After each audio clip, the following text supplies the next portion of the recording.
Hello everyone, এমকে Bengali ক্লাসরুমে সবাইকে জানাই স্বাগত। আজকে আমি ষষ্ঠ শ্রেণী বিজ্ঞানের পৃষ্ঠা 138 থেকে 140 সমস্ত প্রশ্ন উত্তর আলোচনা করেছি। তোমরা ভিডিওটা অবশ্যই শেষ পর্যন্ত ভালো লাগলে লাইক কমেন্ট সাবস্ক্রাইব করতে ভুলো না। তো চলো ভিডিওটা শুরু করা যাক। প্রথম প্রশ্ন, যান্ত্রিক সুবিধা কাকে বলে? যে যন্ত্র কম বল প্রয়োগ করে বেশি কাজ করা যায় তাকে যান্ত্রিক সুবিধা তত বেশি। কপিকল কোন ধরনের যন্ত্র? সরল যন্ত্র। কপিকলে দুটি ব্যবহার লেখো। 1. কুয়ো থেকে জল তোলার কাজ। 2. ক্রেন দিয়ে ভারী মালপত্র তোলার জন্য কপিকল ব্যবহার করা হয়। অ্যাক্রেল কাকে বলে? কপিকলের চাকাটি যে লম্ব দ্বন্দ্বকে কেন্দ্র করে ঘুরতে পারে তাকে অ্যাক্রেল বলে। চক্র বা অক্ষদণ্ডের কয়টি উদাহরণ দাও? স্ক্রুড্রাইভার, রেডিও নব, ট্যাপকলের মাথা। যন্ত্র পরিচর্যা কিভাবে করা হয়? 1. যন্ত্রের যে অংশ চলমান সেখানে ঘর্ষণ কমাতে পিচ্ছিল তেল বা গ্রিস লাগানো উচিত। 2.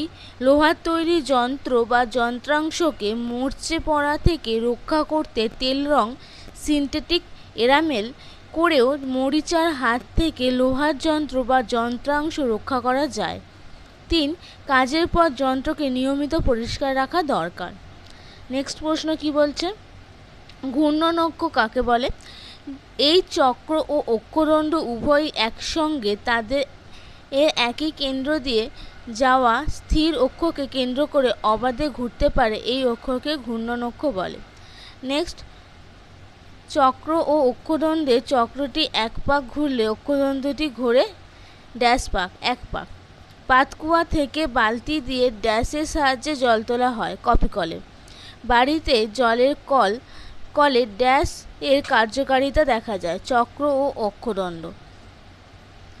নেক্সট, চক্র ও অক্ষদণ্ড চক্রটিতে অপেক্ষাকৃত ড্যাশ বল প্রয়োগ করে বেশি বাধা অতিক্রম করা যায়, কম। আর এটা যদি প্রশ্ন হিসেবে আসে কীভাবে আসবে? চক্রের ব্যবহারের সুবিধা কী? তখন কিন্তু তোমাদের এই যে পুরো শূন্যস্থানটা আমি লিখেছি, এই পুরো শূন্যস্থানটা তোমাদেরকে লিখতে হবে। আশা করি তোমাদেরকে আমি বোঝাতে পেরেছি। আর যদি বুঝতে না পেরে থাকো আমাকে কমেন্ট বক্সে কমেন্ট করে জানাতে পারো, আমি চেষ্টা করব তোমাদেরকে ভালো করে বুঝিয়ে দেবো আবার একবার। নেক্সট, চক্র ও অক্ষদণ্ড কি? চক্র ও অক্ষদণ্ড হলো এক প্রকার ঘূর্ণনক্ষম সরল যন্ত্র। এই যন্ত্র একটি কম ব্যাসার্ধের বেলনাকার দ্বন্দ্বের সঙ্গে একটি বেশি ব্যাসার্ধের চক্র দৃঢ়ভাবে যুক্ত থাকে। কম ব্যাসার্ধের লম্বা বেলনাকার দ্বন্দ্বটিকে বলা হয় অক্ষদণ্ড। তো এই চ্যাপ্টারটা তোমাদের আজকে আমি অধ্যায়টা শেষ করলাম। ভালো লেগে থাকলে ভিডিওটা অবশ্যই বন্ধুদের সাথে শেয়ার করতে ভুলো না। তো দেখা হচ্ছে নেক্সট ভিডিওতে। চলো, টাটা।